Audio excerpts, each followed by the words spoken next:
What is going on, ladies and gentlemen? Welcome back to another edition of the Jays for Days podcast. I'm Josh.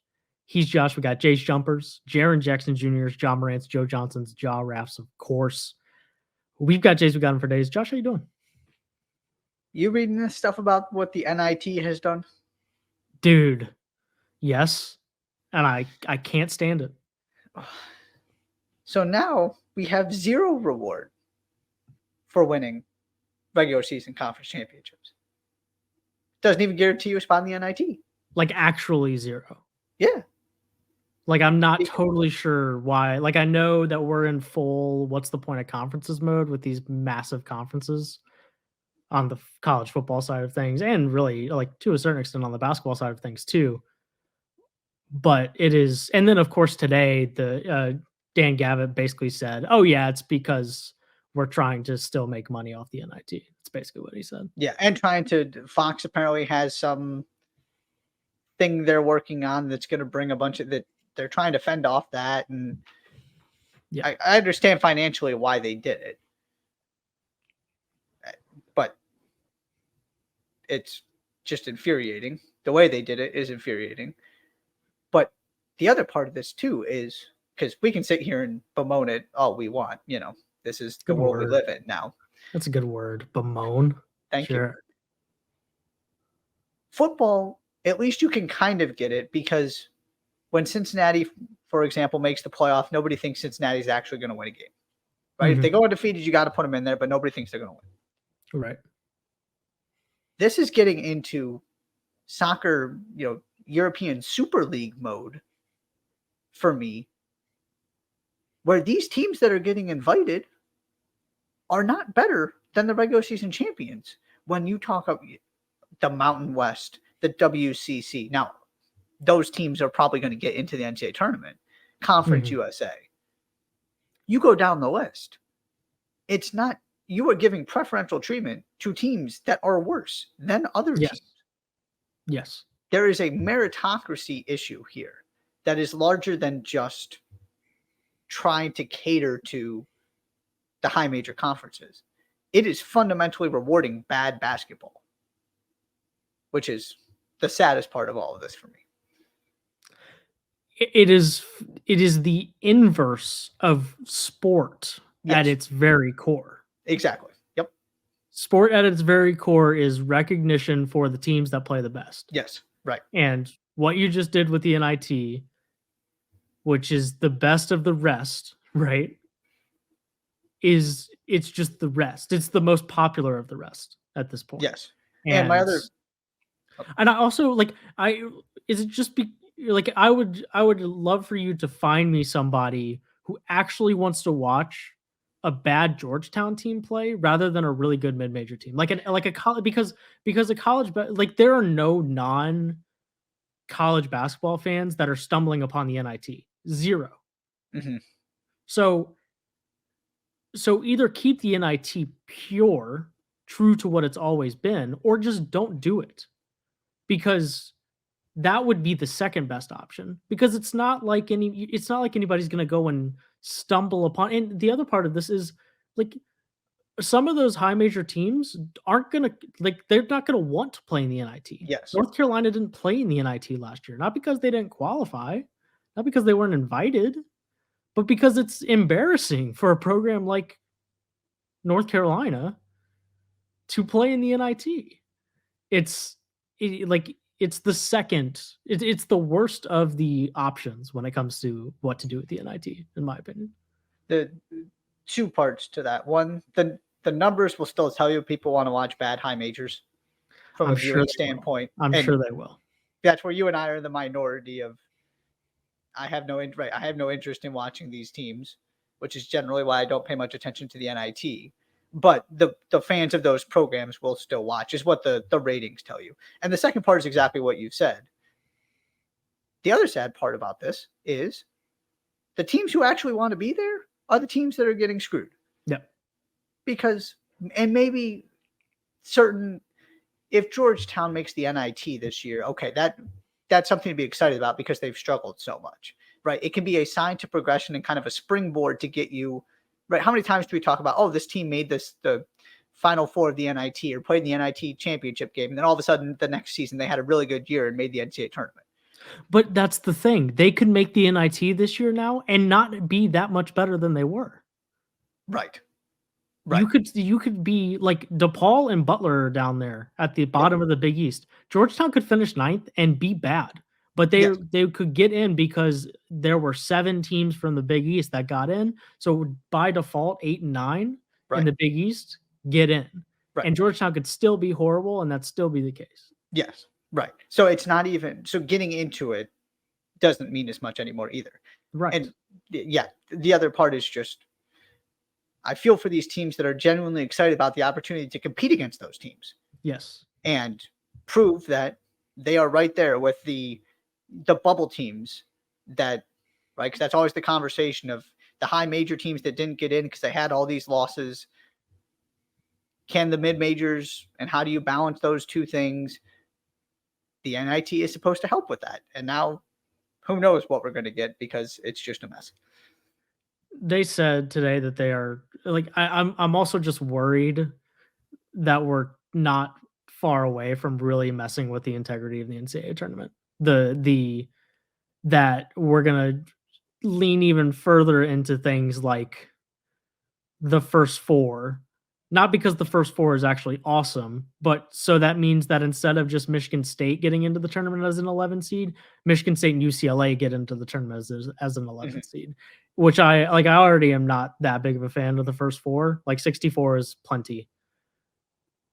But I don't care if the ratings are better for the bad mid-major or for the bad high major team. I don't care. That's not the point of that's not the point of the tournament. Right. I'm right there with you. It's just showing you how far money goes. Right. Drives me crazy. Me crazy. The very last podcast of the preseason. Very last. Yeah. We did it. How about that? It's been a 12-week marathon. All the way to the doorstep of the college basketball season. If you missed our podcast from earlier this week, 5 bold predictions from Josh and I. There were some not so bold ones. There were some spicy ones. If you missed that, then go back and watch that. It's in our YouTube channel as well as our podcast feed. So if you want to go back and see that one, today is all about awards. We're going to run through several things, awards and looking at the NCAA tournament. Actually, we're going to start on the award side of things with a National Player of the Year and first team All-Americans. Then we'll go to the NCAA tournament, talk number 1 seeds, Final Four, and of course the national champion. Josh, have I missed anything? No. I will say I've saved a bold prediction for this wow. podcast. Beautiful. I'm into that. A little bonus prediction. I like it. So in theory, your National Player of the Year will be a first team All-American. Is that a fair thing? That would be an accurate assessment. So that would mean that it would make sense for us to talk about our National Player of the Year before revealing the rest of first team All-America. Yeah, that works. Cool. It can kind of function as number 1 on our first team All-America. Yeah. But I feel like you could give the 5 and then we just circle back to one of the 5. Yeah, so we might as well just start with the National Player of the Year and then add the 4 guys that will join him on our predictions for first team All-America. Is that fair? Yeah. Mr. Doran, Natty Poi, 2023-24. This is a very big deal. Who gets the nod from you ahead of the season? Zach Edey. I wrote 2 words. Dude, I can't believe that you did you look off my paper or something? I mean, I'm gonna say this is I guess it's not technically public domain, but something in that ballpark. Sure. Yeah. What's the phrase I'm looking for? Common sense? No, not common sense, but it's too popular for anybody to claim it. Right. Yeah. It's like trying to trademark the word "the" or something. Yes, like exactly. Yes. This is the correct answer. It's hard to believe if Zach Edey is healthy for the entire season that there's a world in which somebody puts together a better individual season on a team that is as good or better than Purdue. This is almost, is this easier than Luka Garza? Because I feel like this, Yeah. like, it was pretty easy when Luka Garza came back for the year, his year after winning National Player of the Year. Mhm. I feel like for me, this might even be easier, Yeah. but it's in the same ballpark. Yeah. Yeah. Like, he was just so dominant. Nobody had figured him out. He's going to be dominant again. And the only thing that might, very rarely does a National Player of the Year come back and his team is projected to not be that good. And as long as he's healthy, Purdue's floor is incredibly high, and they should be competing for a Big Ten regular season title, being in the conversation top 5 teams in the country all year. It's hard to get to a point where it's not Zach Edey. Yeah, I have nothing else to say. You're not allowed to pick Zach Edey. Who are you picking? Oh my. Wait, that might not be fair. Scratch that. Don't do. I mean, unless we want to lean, just go ahead and lean into our first team. I have an answer for you. Okay. Kyle Filipowski. Yeah, I think you're right. I think it's just another big man. Although LJ Cryer is pretty high on that list. Love that. Okay. Get that out of the way. Zach Edey moving on. Josh doesn't want to spend any more time on the National Player of the Year. I think that's fair. Leaning into the first team All-America preseason. Zach Edey's on your list. Where would you like to go next? Kyle Filipowski, also on my list. He is also on my list. I buy this Duke team. He's one of the best returning players in the country. They should be even better. He should be even better. And as we kind of talked about last podcast, the idea of somebody this established coming back, as opposed to another player that we will talk about at some point, already he is capable of handling this kind of responsibility, and he's going to have the team to back it up. I don't see another player that I'm that confident in outside of Edey. Mm-hmm. The production and the team success part of it, the way I feel about Filipowski. Filipowski's on my team as well. Armando Bacot is not. I'm guessing he's not on yours either. No. My question to you is, you played this season that we're about to play 10 times. How many times is Bacot the best player in the ACC?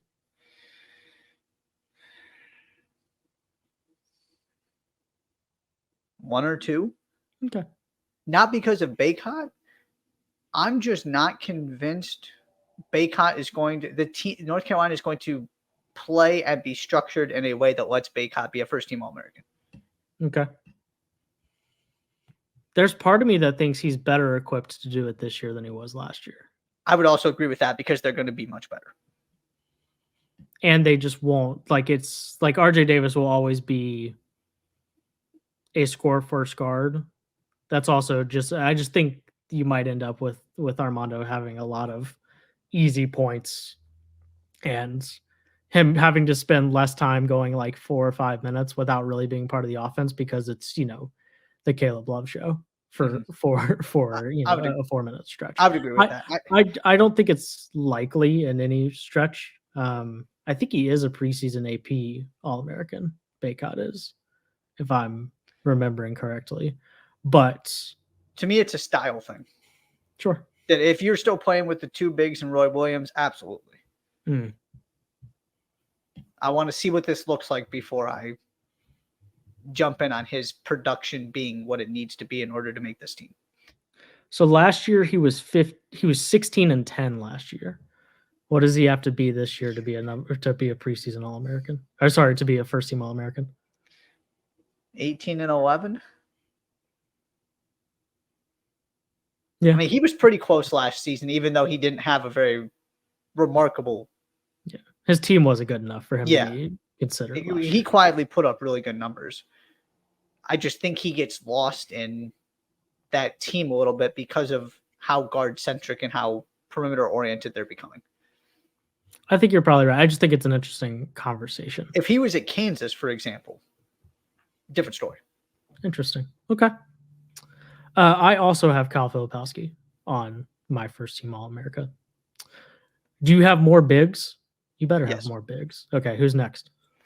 Well, I tried to not put 4 of them on here. I So I put have 4 of them on there. okay. Yeah. So I have one more, Okay.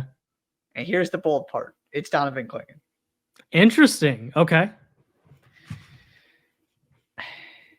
My theory is either Kansas is not going to be quite as good. Now, they can't be better than expectations because they are literally the number 1 team in the country. Right. But one of my bold predictions was they don't get a 1 seed.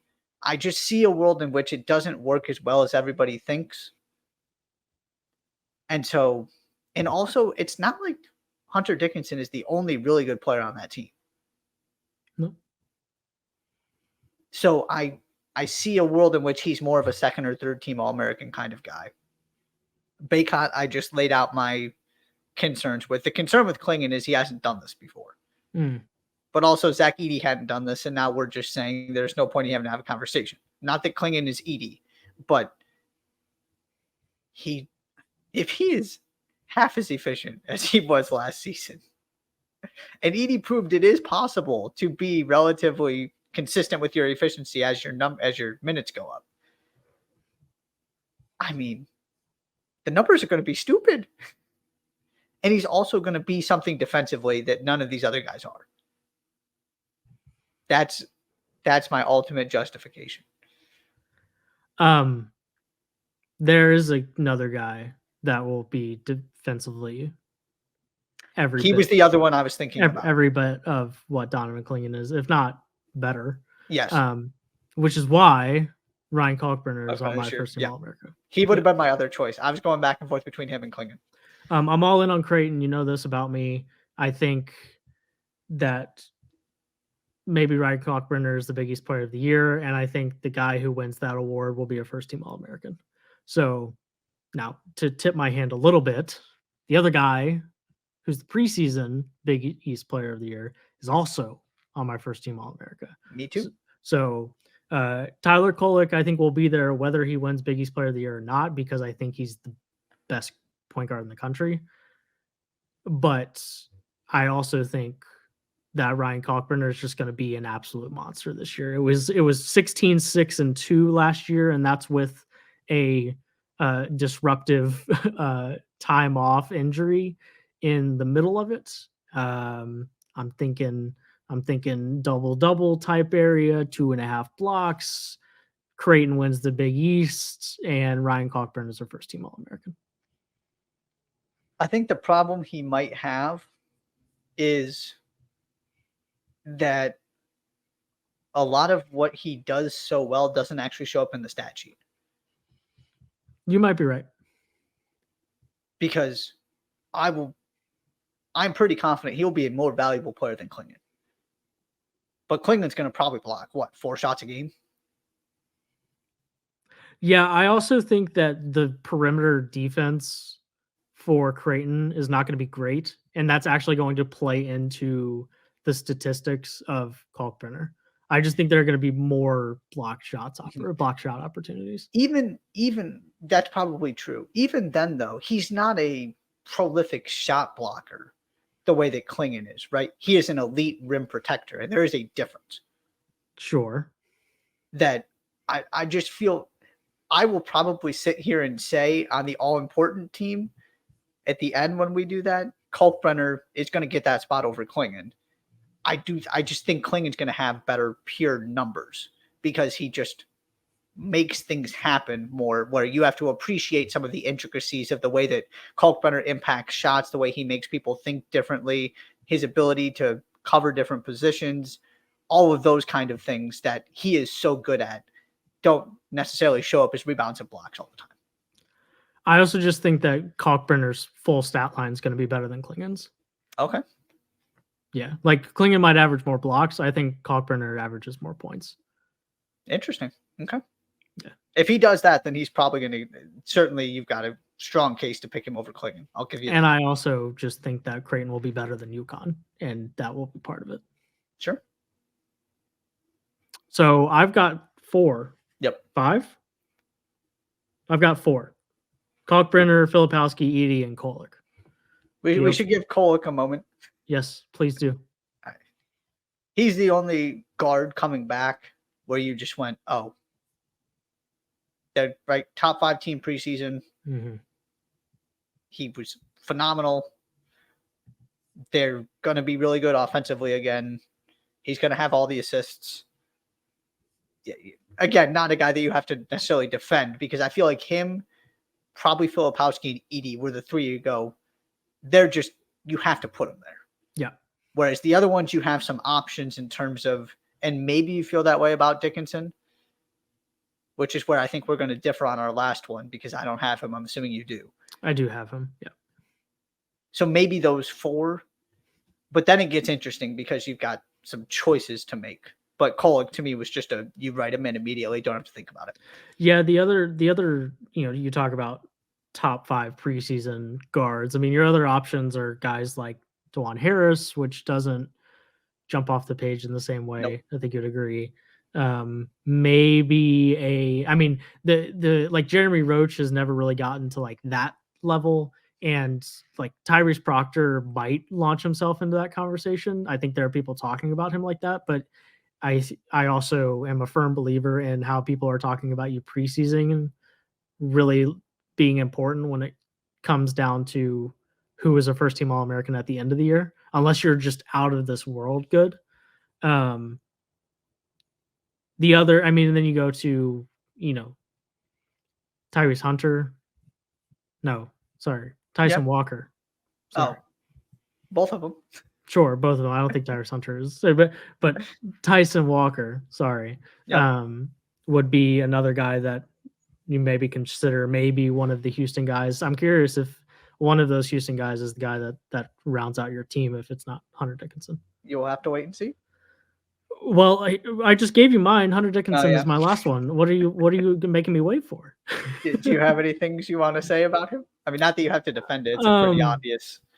He's got to do something to take himself off of the first team. I think that's probably the best way to describe it. I mean, 18, 9, and 2 last year, number 1 team in the preseason.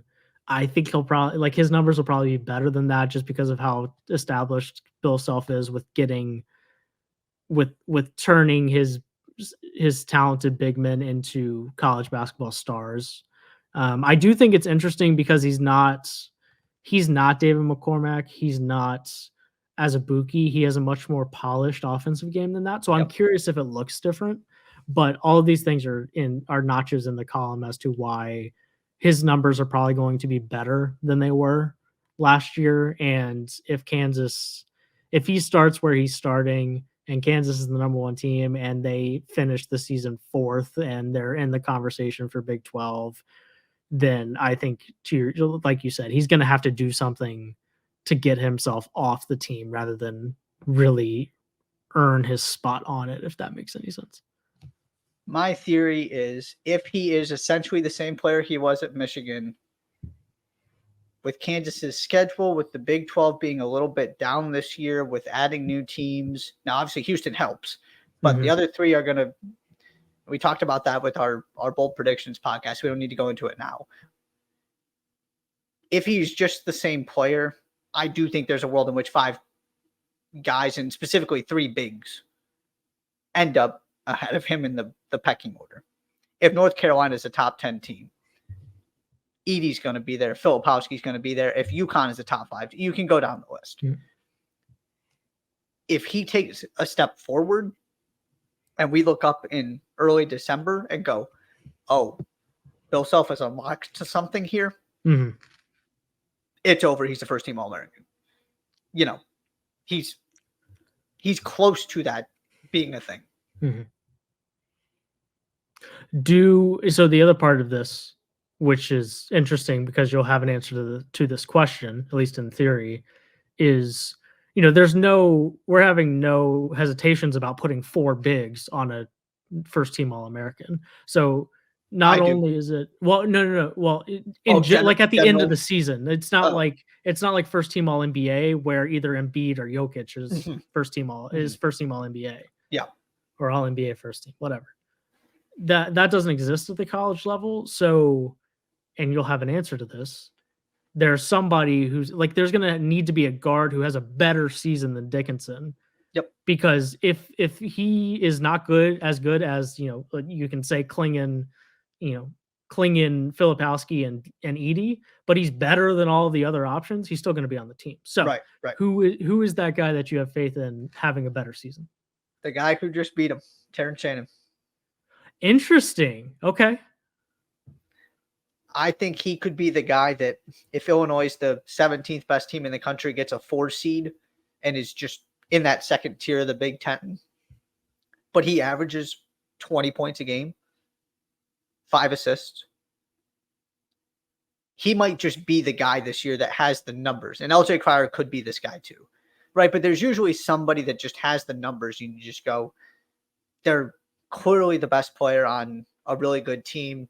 No, they're not necessarily national title caliber, but you just got to kind of give them the spot because nobody else is performing the way they are from a pure stat standpoint in terms of scoring the basketball. And Tyler Kolek's not that guy either, right? Tyler Kolek's going to get there because he's going to average something close to a double-double. Mm-hmm. But Shannon could be the guy that averages 22 points, kind of like Brandon Miller was last year. Yep. So that's my mixing it up a little bit. That's not the name I was expecting you to say, but I get it. I get it. I think anybody who is first team all power conference caliber, well, maybe not everybody, but there are two guys on every all conference first team that are capable of having the type of season that gets you onto first team All-America. And I think he's one of them, especially at the guard position or the wing perimeter position. Yeah. And right. The competition just isn't that stiff if you're going to get 2 of them in there, which to your point, not guaranteed, but, or if Marquette struggles for some reason, I really do kind of like his chances as a dog. All right. I like it. That's first team All-America and the National Player of the Year. Anything else on individual accolades that you want to get to? No. NCAA tournament. Josh, it is November 1st. We're kind of like the NCAA tournament is basically right around the corner. So we need to start talking about it right now. Absolutely. Bracketology. Let's get into all of it. But no, of course, not actually. But we will do our best to single out the 4 best resumes of the college basketball season and which 4 teams will make up the one line in the 2024 NCAA tournament. And then we'll go Final Four and national champion. Starting with our number 1 seeds, Josh, did you designate a number 1 overall seed, or do you just have 4 teams that you think will be on the one line? I've pretty much got them in order. Okay. I didn't necessarily think of it that way, but that's fine. I'll keep them in my order. Okay. Please kick it off. Number 1, Purdue. I also have Purdue. There you go. You'll be shocked to hear it. Yeah. Again, don't feel like it needs much explanation. It's been like 2 years since Purdue lost a non-conference game. They've been undefeated heading into Big Ten play the last 2 years. Yeah. That's crazy. Yeah, that helps too, is that they do a good job of increasing their stock, and then they just have to do enough in the Big Ten to keep it going. Yeah. Right. That was the story of last season, is it was never in doubt, even though when they did struggle a little bit, because they were still going to win the Big Ten regular season. Right. By 3 games or whatever. Right. And then did what they did in non-conference, and all of a sudden they've got a really, really good resume. Yeah. Number 2, Duke. I also have the Blue Devils, the Fighting John Shires in year 2. I'm all in on this. They're going to be excited that Cooper Flagg is coming next year. But I'm sold on this combination. And again, there's not a lot of teams I'm looking at going, I have to pick them. So I'll take the team that I believe in, that everybody else seems to agree is also one of the best 3 teams in the country on paper. Mm-hmm. Anything you want to add about them? Not especially. I think Shire was impressed in year 1. I think he'll continue to figure it out. And as you know, an adage as old as time. Guard play gets you there with me, and I guess that's a bigger conversation in the Final Four. But one seeds, I think their guard play will be good on top of Filipowski, and their incoming freshmen should be spectacular too. Yep. And that's the other nice thing is too, you get the added bonus of those freshmen coming along. Mhm. Right. You don't have the growing pains of last season where Filipowski and Proctor and Filipowski in particular had to be a key part of that team from day one. Right. All of these guys are coming back. Now you just get to add them in. And if they become dynamic, fantastic. And if it takes them a little while, you're still in position to win the ACC. Yep. Number 3, Marquette. Okay. To me, there has to be a Big East team here. You're right. There does have to be a Big East team here. And I have a guess as to who yours is. And this is where we just differed in our conference prediction and we just stuck with it. Yep. You could have picked at least 3 of them. I would have narrowed it down to 2. And the other one is going to be the one that you're going with. I'll take the team that's done this before, that did it last season, and just bringing so much back, as opposed to Creighton, who did add some pieces, but also lost some pieces. And it's so close, though. I'm so excited for the top of the Big East, but I went with the Golden Eagles. Yeah, I have Creighton because they think they'll be the Big East champ, and whoever the Big East champ is, I think I'll be really surprised if the Big East regular season champ isn't a number 1 seed. Or maybe it's the team that has the better non-conference, comes in second by a game and wins the conference tournament or something. Right. Somebody with Big East champion next to their name in some fashion, I think will be a 1 seed. Yeah. I think Creighton has the most prolific unit in college basketball. I love this offense. I love the offense. I think it's really Stephen Ashworth, Trey Alexander, Baylor Shireman, Big East year 2. I didn't think he was great last year. I think he'll be better. And like I said, I think the best defensive player in college basketball is anchoring whatever shortcomings they have defensively because of that offense. So, and I think it's well worth the compromise. So I think Creighton's going to win the Big East, and as a result, will be a number 1 seed. But the same principle is there, that somebody from the Big East will be a number 1 seed this year. Number 4, I went Kansas. As did I. I just couldn't talk myself into anybody else. There wasn't another team where I went, I really, it's going to be hard for the Big East to get 2. I don't necessarily think Michigan State is going to be great from the get-go to the degree that you have to be a number 1 seed. And also, I don't think they're going to win their conference. So that's a little bit of an issue as well. And I do think this spot is up for grabs. I'm lower on Kansas than, I just don't think they're the consensus number 1 team in the country. And I know they're not consensus, but to me, they're more like the 3rd best team in the country. So if a couple think the Big 12 isn't quite as good, you struggle in non-conference with some of the really good games they're playing, I could easily see them slipping to 5 or 6 overall. But I couldn't identify a team, and this is, I think, kind of your argument we were having with my bold prediction of Kansas not being a 1 seed, was who is the team that is taking that spot from them? And I don't have a good enough answer now that it's not bold predictions, but our actual predictions, to pick somebody else. Yeah, it might be cheating, but I think Kansas is the Big 12 champion, and I think the Big 12 champion is going to be a 1 seed. So kind of the same conversation there. I think Kansas is really good too. I'm definitely higher on Kansas than you are. But that's okay. That's okay. I didn't have a hard time putting Kansas here. Yeah, certainly yeah. There's not much to say about that. They deserve one of these 4 spots. Agreed. So on my end, Purdue, Kansas, Duke, and Creighton is where we differ in terms of the Big East representative.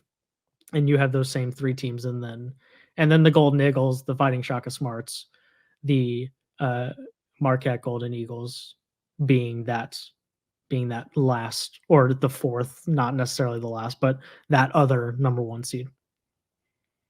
Yep. If it wasn't Kansas, who would you talk yourself into first? Creighton. Creighton. Hey, You think that's the next option is two Big East teams? yeah, a world in Okay. which one of them is the regular season champion, one of them has the better outside of regular season conference play Sure. resume, and they're both so good that they're top 5 teams. Okay. I I think think that's what I would talk myself into first. Okay. Final Four and national champion. Why do we do this? Because we might get it right. Yeah, I guess you're And right. there's no I'm still downside. talking about how I picked Frank Mason the third to win Yep. National Player of the Year. I guess that's right. I guess that is we predict because we could be right. You're right. We do the 12-leg parlay because it might hit. You're right. There you go. There's some beautiful simplicity in that. Anyways, number 1 seeds off the agenda, Final Four next up. I guess we can start with, are there any which number 1 seeds of yours make their way into your Final Four? Purdue and Duke. Purdue and Duke. Interesting. Okay. Yep. Okay. I only have one Final Four team. One number 1 seed getting to the Final Four, and that is the Fighting Bill Selves, the Kansas Jayhawks. Really? Mm-hmm. I am stunned. We're gonna have to talk more about this. Okay. Right now? No. National title. You're gonna make me wait that time too? Okay. Yes. All right. So we have 3 of the 4 between us. Duke, it's the guards. And the idea that this is, and I know I had them as a 1 seed, but they have the high floor where you feel good about where they're starting at because of all the talent they brought back. Mm-hmm. And also the fact that they can get better over the season in a way that maybe not. And that's kind of the theme with my Final Four to a certain degree. That if those freshmen come along, you're talking about something different by the time we get to March, a different team with more weapons, more headaches that you have to deal with. So that's part of my rationale there too, is they'll have the best path possible as a very high seed. And then they will, I think, be a significantly better basketball team by the end of the beginning. Yeah, if they've put together the resume to be a number 1 seed, that's certainly hard to argue with, is that they're not really, really well equipped to make a deep run. I think Kansas has the best 1 through 6 in the country. I think that 1 through 6, they have Marco Jackson is the only kind of question mark. It seems like nobody has any doubts that he'll be really good. And if he's not, Nick Timberlake will come in and just shoot 42% from the 3-point line. He's another guy that if he turns into a star, fantastic. They don't need him to, though. I don't think there's anybody else in the country that has 4 guys in their starting lineup that I have 0 questions about. I have 0 questions about DeJuan Harris. I have 0 questions about Kevin McCullough Jr. He's probably one of the more underrated players in the country, and he's pretty highly rated. I just think he impacts winning in a very, very real way. And I think there's some potential for KJ Adams, Hunter Dickinson front court growing pains. I do think that might happen, but I also don't think that those growing pains will still be around by the time we get to March. That is my individual basis. I agree with you. One of my other concerns is there's a lot of overlap in terms of the spaces offensively in particular that the 2 bigs occupy. I want to see how they play together before those concerns get eased. And I just have more questions than everybody else. They're going to be fantastic. I'm just not sure they're number 1 team in the country fantastic. And I'm not totally sold that. I mean, I think it's, if we get to a point where Bill Self has found 2 lineups that are really effective, and one of them has Hunter Dickinson in it, and one of them has KJ Adams, I wouldn't bet on that happening. I think it's a possibility, though. Yep. And if that happens, if you have 2, if that's what they kind of stumble into or get to, maybe that's a bad thing. That could also be a really scary thing. And if KJ Adams is playing a lot of second Mhm. string big men all year because they found that the best starting lineup is Harris, Jackson, and Timberlake, along with McCullough and Dickinson. Right. Like that could happen. Then and then you get guys like Jamar McDowell, guys like Johnny Furphy. Like if those guys hit some too, then that I think it maybe is even more likely that could be the case. But I I ultimately come down in the space of I just don't like I just don't think there need to be very big steps taken by 4 of the 5 guys in Kansas's starting lineup, and there aren't very many like, if you go down the list, like, I would like Tyrese Proctor to take a substantial Oh, step yeah. forward. Mhm. I would like for the Purdue backcourt to show me that they're better, especially under pressure, than they were late last year. Um, Michigan State, if they are to hit their ceiling, it's going to be because some of those. Also, did you see Cohen Carr in the exhibition game? My lord, is he athletic? It's ridiculous. Oh, yeah. But I think that's ultimately where I came down. And as you pointed out, there are 6 starters effectively on this team. Mhm. So that is absolutely an option Bill Self has, is just figure out the best 5 that fit together and leave the other one on the bench to kind of anchor the second unit. So that is a way to mitigate the concern, is maybe you just don't play them together that much. I just mentioned them. Second in my Final Four is Michigan State. I have Michigan Um, State as well.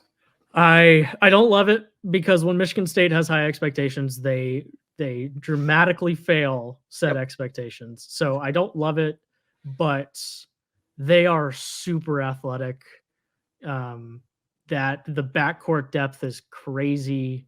I think that Xavier Booker is going to end up being one of the 5 best players on their team.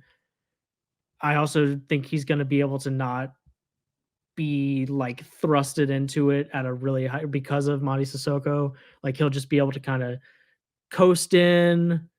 Like Jeremy Fears, Cohen Carr, they all get to do the same thing. They get to kind of get their feet wet, and then by the time we get to March, they have 8 guys that are really really good, and they have the guard play, they have the front court play, to put it all together. Yep. You are absolutely correct that this is going against the trends of this team actually delivering on expectations. Correct. I'm terrified. I mean, like, I hope MTSU doesn't make the tournament this year. That's all. Like, I'll feel better if you could confirm to me that MTSU is not going to make the tournament. But at the same time, this also has the formula for some of the Michigan State teams that did make the Final Four, in the sense that I don't think they're going to look like the third, fourth, fifth best team in the country from day one. They're going to take some lumps. You saw it. You saw it in their exhibition against Tennessee. Yep. 100%. I generally don't care at all about those, but it is. Yeah, but I've heard people say that. I've seen people say that, and I agree. But also Tennessee and Michigan State, you don't get that type of exhibition often. Right. Like those who watch the game, like that felt like a mid-February game. Like that building was rocking. Like, and there was emotion. Those guys were playing hard. So I agree with you, and rotations aren't as tight and that kind of thing, and guys aren't as seasoned. But I've been let's put it this way. I haven't been completely writing off what I've seen in exhibitions. Yeah, and they do have the high profile ones definitely had a different feel to them. You're absolutely right. That they're somewhere between a traditional exhibition and a game that actually counts. Yeah. I don't know what you call that, but that's where they So it means maybe a little something. To me, that could have been the exhibition, or that could have been the first really good team Michigan State plays. Yeah. In the actual season. Sure. I do think they're not going to be great from start to finish the way people are expecting them to be in terms of where they are in the AP pool. But if anybody can get this team to deliver on its potential in March, there aren't many guys on that list you want ahead of Tom Izzo. Because the flip side to the underachieving when the expectations are high is that I firmly believe the Michigan State teams that have come up short in the Final Four, outside of that 2009 team that just lost to that ridiculously good North Carolina team. And maybe there was a team or two in there as well. But generally speaking, it's because they didn't have the talent and the firepower to play with the Dukes of the world or whoever it was. Mm-hmm. That will not be the case this year. They might not be the most talented team in the country, but last year's team was able to beat Marquette, right? And this is a much – those guys are back and hypothetically better, plus all of these ridiculously good freshmen you brought in. It's not very often that Tom Izzo goes into an NCAA tournament with basically a level playing field in terms of talent. Mm-hmm. And that's where he's going to be this season. So I had to – there are things I don't feel great about, but there are not four teams I feel more confident in getting through the first couple weekends of the NCAA tournament. I'll put it that way. Fair enough. So I've got two teams here that you don't have, because you have Duke and Purdue. Mm-hmm. Along with Michigan State and who was the other one? Or have we not gotten to the other one? I have not revealed my last one yet. So maybe we have one more of the same. That is certainly possible. I don't have either Duke or Purdue. Would you like to talk about either of those? Wherever you want to, if you want to reveal your next one, if you have thoughts on Duke and Purdue. Okay. Houston. Oh, okay. I mean, I think Big 12 all year gets them, we talk about not being more concerned about Houston winning like the Elite Eight game than the round 1, 2, or Sweet 16. Yes. Well, they got to the national semifinal, in 2021. We've been knocking on the door the last 2 years. I think they'll be more seasoned, having gone through the Big 12 schedule. The Big 12 doesn't have the same issue that the Big 10 does, where it doesn't seem to matter if you beat up on each other. The Big 10 always feels like it's going to fall short. So there are fewer things I'm more confident in the entire sport right now than Houston giving themselves a chance to get to the Final Four. Yes. And maybe that won't be, maybe they'll come up short again. But I think playing in the Big 12 can't do anything but help them in terms of winning a game against a really good team in the second weekend to go to the Final Four. So Houston is my third team. Yeah. They're about as safe a bet to make the Sweet 16 as there is, which is a really good place to start. Definitely with you on that. And the Final Four is a little bit different because my thing is always, I just don't think you can win a national championship playing that way. Unless you find a top 10 offense that can score 75 points when it needs to, and Carson Edwards is on the other end of the floor. Now, maybe LJ Cryer is that guy, and this is that team. But until I see that, because Marcus Sasser was excellent, and they still didn't have enough. But the difference between 4 and 6 is massive in that sense. That they've shown they can get to a Final Four. They can sit, like you said, they put themselves in position. And so, to me, it's not about those 2 games as much as it is the Final 4 games. Can you win all of them? Because sometimes you're going to win in the Elite Eight, sometimes you're going to lose. All you can do is give yourself a chance, which is why, again, I don't take much at all away from the NCAA tournament because things happen. Yep. So that's where I certainly can't disregard it. The other thing I'll say is I agree that going to the Big 12 can't hurt them. I'm also just not sure how much it helps. Because to me, it's never been about they don't play anybody and that's why they lose. To me, that's a very lazy narrative. To be clear, I've never offered that narrative. No. Yeah. Right.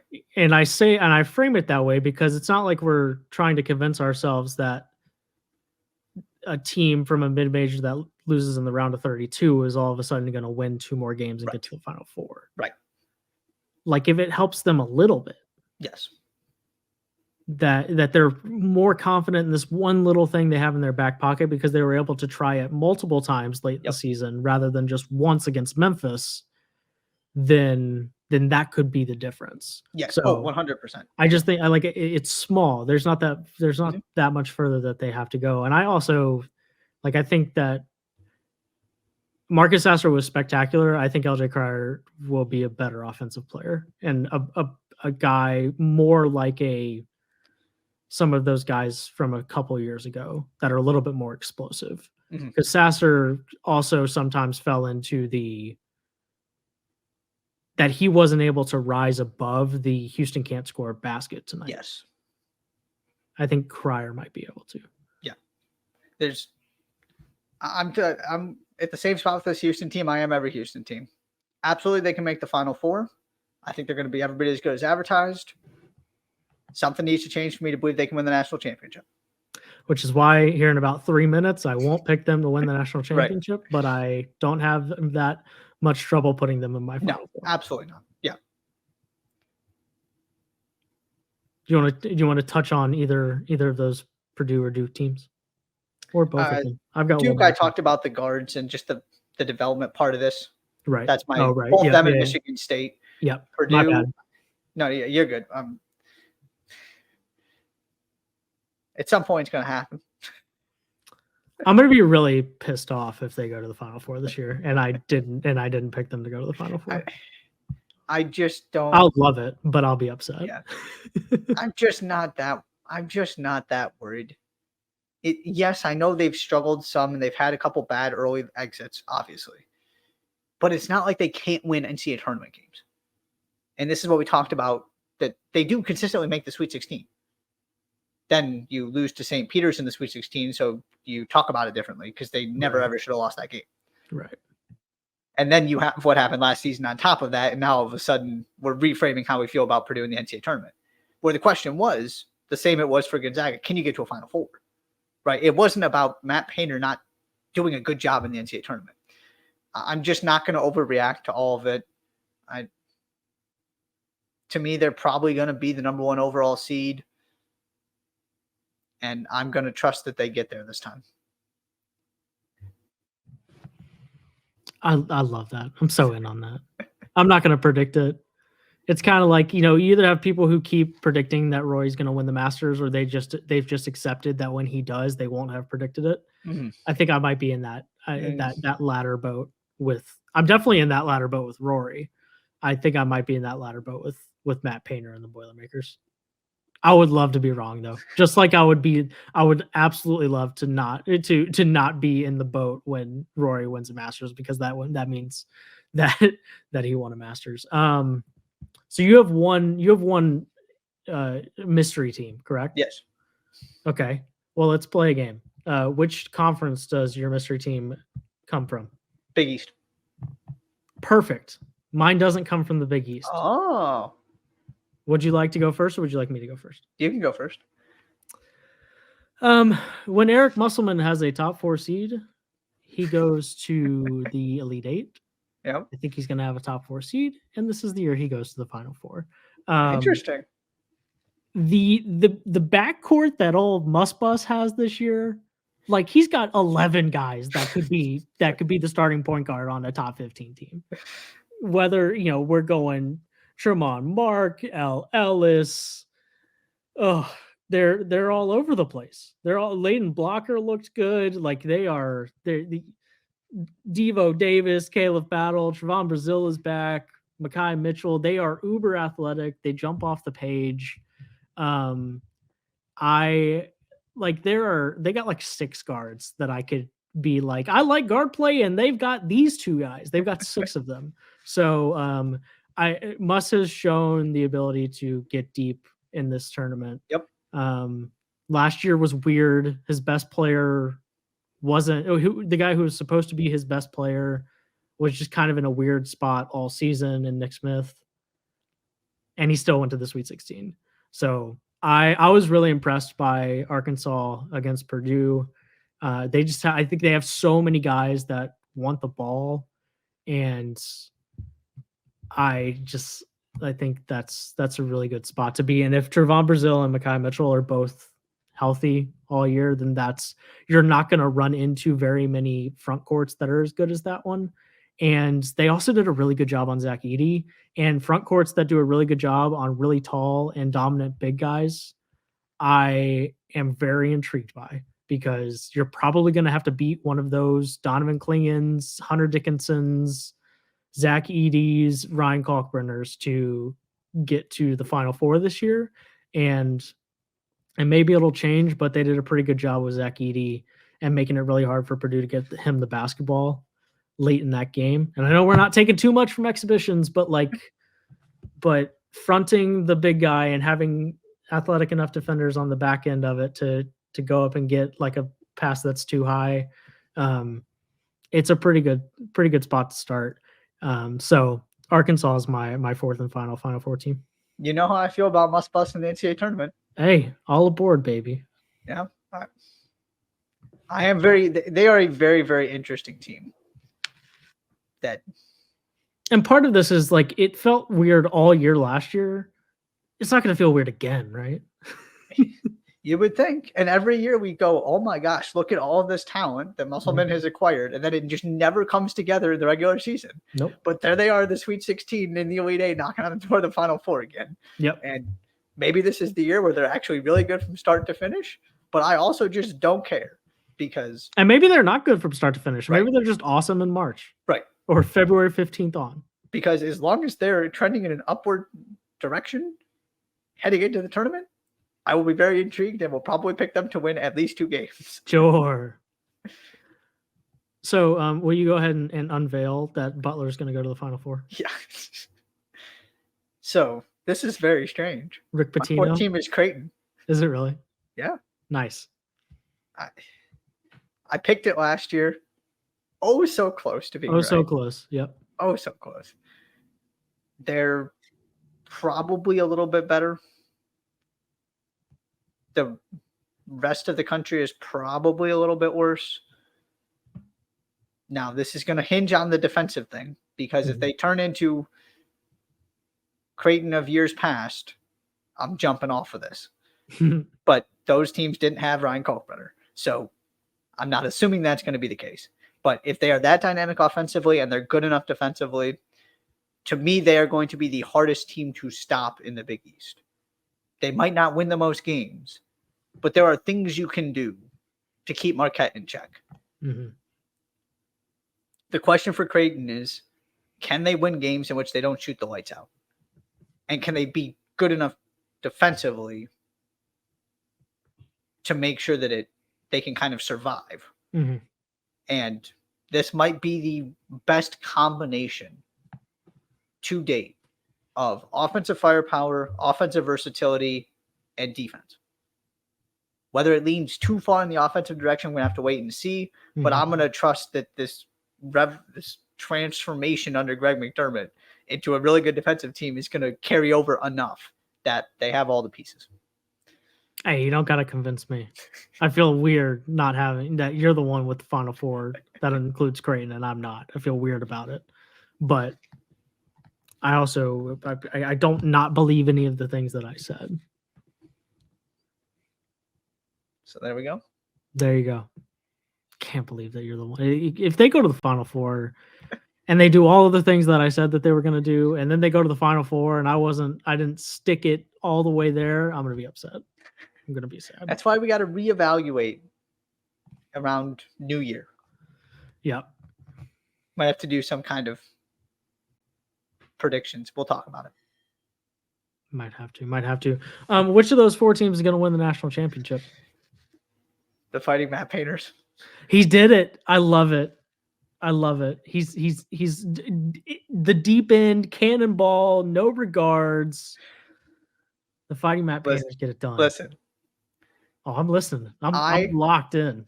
Firmly believe in the whole redemption thing. Sure. With the right coach. It is not too perfect though. I mean, the answer is that yes, it is too perfect, but it might not matter. Yeah, because That if it's not a. both of the teams that lost to a number 16 seed then turned around and won the title the next year, the title. But to me, there's a story there. It's too It's too perfect for it to be perfect. Does that make sense? It's too perfect for that to be an accident. Okay. But it's got to be the right coach. Because I talked about this when Virginia won. That Tony Bennett just basically came out there and said, it's embarrassing, it sucks, it doesn't define who we are, we got to regroup, use his motivation, and go again. Mm-hmm. He was able to keep an even keel about the whole thing and not let it seep into his players more than it should. And what are you hearing from Matt Painter this offseason? It's embarrassing, it sucks, we're not changing who we are, Yeah. we're going to go again. It is the exact same story. And if those guards, now there's also the part of this that the guards need to be better. Mm-hmm. And the players around need to be better. But they don't need to be that much better. And I know I don't need to convince you of any of this. You've kind of convinced me of some of it. Yeah. But I do think there is, for coaches that are able to handle it that way, there is an incredible value. And I'm big on the finding extra determination. And boy, are they going to be motivated. I just don't think you can generate the kind of motivation that comes from, unless you're Michael Jordan, that comes from that kind of humiliation. You can't just manufacture it. It has to be something you went through. And the other part of this is, what happens if they start shooting the basketball well? Not just okay, but well. Well, if that happens, they're going to win the title. Right. If they just, there is a chance that, right, if they just get the right 6-game stretch, I think there's a world where they kind of look like UConn last year, in the sense of there's just nothing you can do about it. They are just playing too well right now. It is a cannon, or it's a snowball just rolling down the hill, and you can't stop it. That doesn't need to happen for them to win the national championship. But what if it does? Mm-hmm. Right? There is that chance that everything that went wrong goes right. And this is, again, coming from Matt Painter. What you were talking about with Matt Painter. We don't need to do things differently. We need to just do things better. We need our shooters to make shots. What if they make shots? If we already think they might be the best team in the country, what happens if they are a significantly better shooting team this season? My only hesitation would be, and I don't remember specifically how we felt about Virginia relative to the previous team. So, right, it was Ty Jerome, Kagai, DeAndre Hunter, Diakite was there, Kihei Clark. What were they missing the year before? I guess that was DeAndre Hunter was a freshman. Yeah, Kagai was only a sophomore. Yeah, Hunter was the big, if I remember correctly, Hunter was the big, that was the season he took because he was hurt. He didn't play in the UMBC game. Right. He did play that season, though. He played 33 games that year. Yeah, but I think he had a smaller role, right? It seems that way. Yep. And then he really became the other. It was all of a sudden, they got another NBA guy on their team, and I'm almost positive he didn't play in the UMBC game. Maybe he did. I think he got hurt in the ACC tournament. You're right. He did not. Yeah. So that would be my only, what's different about this because I still will tell you that the way that Virginia was structured every year except the one that they won, people saying that we've proven that you can win a championship the way that Tony Bennett built all of those other teams. We didn't prove that. No. They were 30th in offense that in 18. Yep. They were second. Yep. In 19. Exactly what I said about Houston, right? Same thing. Right. So I guess that would be my what's the thing that is just who has the coming out party, who has the are the guards that different? Can they handle athletic pressure? That would be what stops me short. Mm-hmm. But I also I wouldn't count out that they are just better because they're a year older. That's not out of the realm of possibility. And like I said, I don't remember how we were talking about Virginia heading into the next year, and if it was kind of the same thing of like, well, what's going to be different? Because clearly there were a lot of things that were different. DeAndre Hunter became who he was. Kyle Guy was a spectacular player. Ty Jerome was awesome, and they just were a different team. And maybe that's the case. Maybe that's where we'll be when we get to March with Purdue. Yeah, I don't remember coming in that off season. I do remember I had a conversation with our friend Lucas Harkins midway through the year, and I said, Virginia are top 10 in both offensive and defensive efficiency. Can you explain to me why? And it was right after they lost to Duke on the road or something. Mm-hmm. And that was their first loss in a while or something. I said, can you explain to me why this isn't the best team in the country? That was one of the things I do remember. And I think I talked about that on the podcast too, is I feel like there was, at least I was feeling that way. And I think we both generally kind of did that. Look, the numbers are telling you this team is that good offensively. It just doesn't look like that because they don't play many possessions. Mm-hmm. And but I don't remember coming into the season. That's a good question. I think probably we were just so talking about how do they bounce back that nobody was actually talking about the team itself. Mm-hmm. But my other answer for your question there about Purdue would be Trey Kaufman-Renn. Okay. To me, he could be the guy that, right, he played last season, but he was a smaller kind of complementary piece. If he becomes something big time and the guards get a little bit better and they shoot the ball a little bit better, to me, he could be the guy that has that, maybe not quite to DeAndre Hunter because, they didn't have Zach Edey on their team, but he could be the guy that makes that big jump where you go, oh, that's another big time player for this team that they didn't have last season. Yeah, my only hesitation would be is that I just fundamentally am not sure I think that Purdue's best lineup can have Trey Kaufman-Renn in it. And that's it, right? It's very interesting to see how Matt Painter wants to utilize him and whether it works. Yeah. We'll see. I don't really love any of these four teams that are in my Final Four. I'm picking that. What I mean by that is I'm having a hard time picturing any four of these teams winning a national championship. I'm not sure why. This is the year that the Big Ten ends the streak. I'm gonna go with Michigan State. Really? Yes. I am stunned. Who'd you think I was gonna go with? I guess Kansas. This is what I'm saying. I have all of the everything I said I think is true. But saying that the Big Ten is going to end the streak also feels like a ridiculous. I guess that's what you're saying too, isn't it? Yeah, we're both picking Big Ten teams. I should have thought about this more because I didn't. I just had my Final Four, so I haven't let this marinate nearly as much. But yeah, I will talk myself into Michigan State. You don't have to convince me about how that becomes possible. I already said before, I only think Izzo's had 2-3 teams with enough talent to actually win an NCAA tournament in which some of the best teams in the country survive till the end. Mm-hmm. Right? There's always that chance that you play the strange teams, and last season where UConn had to play some good teams, but they didn't have to play maybe. I mean, they did play Texas, they did play Gonzaga, but right, some things went their way in terms of the scheduling and how it broke down. I think we get to Michigan State having a really scary 1-8.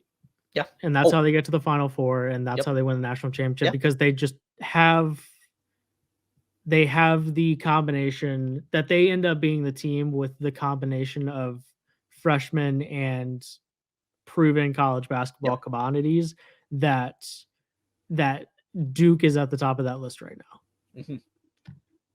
It is kind of scary to think about the fact that I feel like of the 3 freshmen, we're talking about Xavier Booker the least. Mm-hmm. What if he's, excellent, and the other 2 guys are every bit as good as they're expected to be too, right? He's supposed to be the guy in this recruiting class.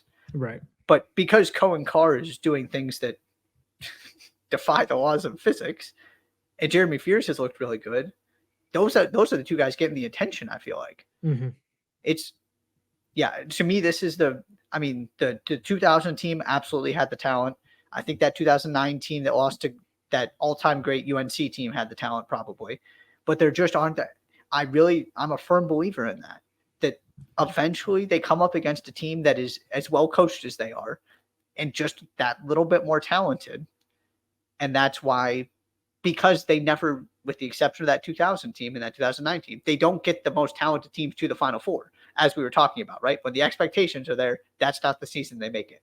If they make it with the expectations, I do like their chances of finding a way to win. I'm not sure I love it, but that's what I'm going with. That's the story of all the predictions, right? I hate predictions. I hate it so much. You got anything else on the NCAA tournament, Final Four? No, we should let people know we'll be transitioning to a new format. You're right. We should. What is that new format, Mr. Doran? It is called the Under 8. The Under 8. What is the Under 8, Josh? Well, it is a timeout. No, I didn't make that connection. See what we did there? Yeah. Unbelievable. But it is also, would you like to explain it, since it was mostly your idea? I would love to, Josh. The Under 8 is a daily college basketball podcast. Well, 5 days a week, weekdays. And the idea is, in under 8 minutes, we'll get you caught up on the 3 biggest stories in the sport from the previous day, from the weekend, if it's a Monday podcast. But the idea being that whether you have 10 minutes in a commute or all the time in the world, that the Under 8 can fit into your day and get everything you need to know about college basketball that particular day. It'll be on YouTube. It'll be live streamed to YouTube and then live on our YouTube channel, just like the long form podcasts do. And then will, of course, be uploaded to wherever you listen to your podcast. I'm excited. I'm very much looking forward to it. Yeah. Appreciate all the hard work you did to kind of lay out this vision so that we can jump into this exciting new era. I'm very excited. Very, very excited. But that will be the first of those episodes will be streamed Sunday, November 5th. Well, Monday, right? Because there are no games on Sunday. You're right. Monday, November 6th, and then we will go into 4 days a week, 5 days a week following that. The first podcast of each week will normally be on Sunday of the week, and then the last podcast.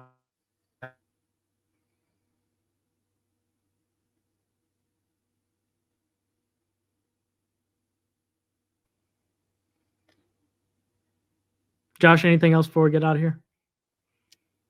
Did want to mention, just as we were recording, Bob Knight passed away. Obviously, complicated legacy, but a prominent figure. Maybe that's even doing an understatement in the college basketball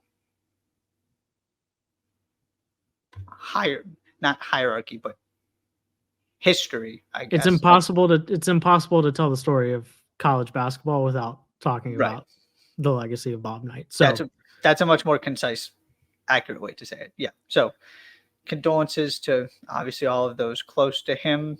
And we lost a legend. It's simple as that. Complicated man, but a legend nonetheless. That's all we've got for you. Please subscribe to the Jay's Race podcast on Apple Podcasts, Spotify, and Google Podcasts, and be on the lookout for the Under 8 podcast starting next week. We're very much excited for that and for the college basketball season in general. So thank you so much for following along this off-season previews. All of the support on those it's been incredible, and we can't wait for the season to start. Thank you so much for listening to this edition of the Jays for Days podcast. I'm Josh. He's Josh, and we will see you later.